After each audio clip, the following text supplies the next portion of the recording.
पश्चिम बंगाल में भाजपा का प्रतिकथा विशेष रूप से फरवरी 2026 की शुरुआत की राजनीतिक घटनाओं के संबंध में सत्तारूढ़ तृणमूल कांग्रेस की प्रशासनिक शिकायतों को खारिज करने और साथ ही राष्ट्रीय सुरक्षा चिंताओं के इर्द गिर्द मतदाता आधार को एकजुट करने की रणनीति पर आधारित है।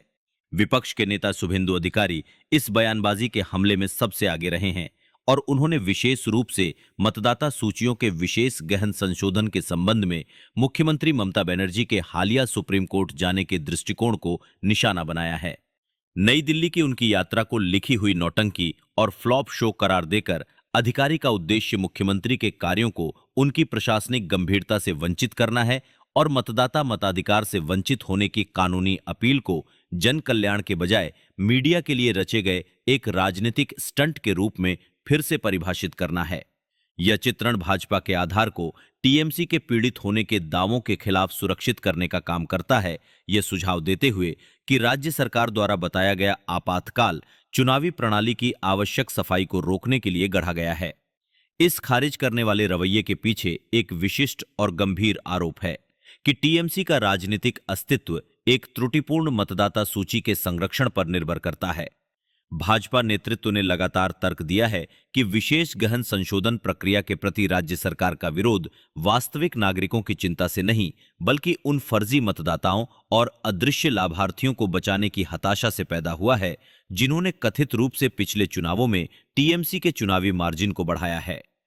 सुप्रीम कोर्ट के हस्तक्षेप को सूचियों की सफाई को पटरी से उतारने के प्रयास के रूप में प्रस्तुत करके भाजपा प्रभावी रूप से टीएमसी की कथा को पलट देती है। चुनाव आयोग को उत्पीड़न का एक साधन बताने के टीएमसी के दावे के बजाय भाजपा आयोग की कठोर संशोधन प्रक्रिया को एक स्वतंत्र चुनाव और एक धांधली वाले चुनाव के बीच एकमात्र बाधा के रूप में चित्रित करती है।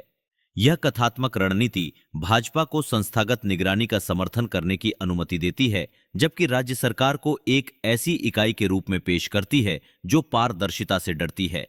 मतदाता सूचियों पर यह प्रशासनिक विवाद भाजपा के व्यापक और अधिक वैचारिक घुसपैठ की कथा में सहजता से एकीकृत है, जो टीएमसी के कल्याणकारी लोक लुभावनवाद के खिलाफ उनका प्राथमिक आक्रामक आधार बना हुआ है।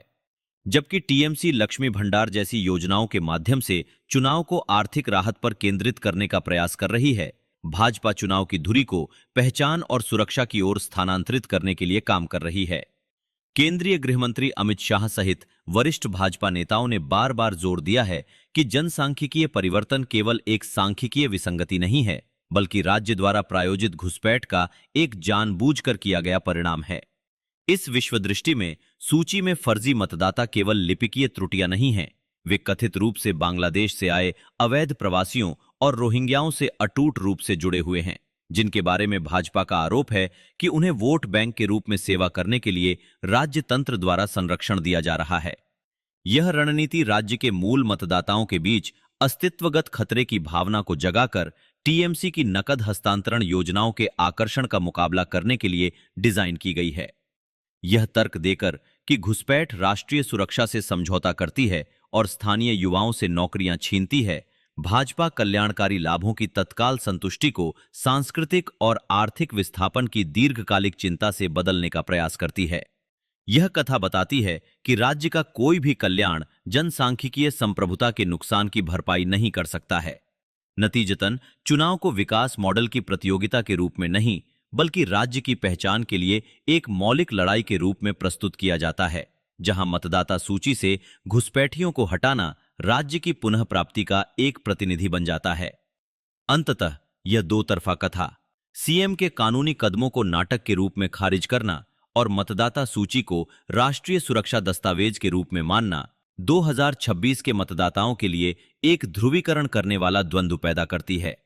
यह मतदाताओं को टीएमसी के आर्थिक स्थिरता के वादे और भाजपा के सुरक्षित सीमाओं और स्वच्छ नागरिकता के वादे के बीच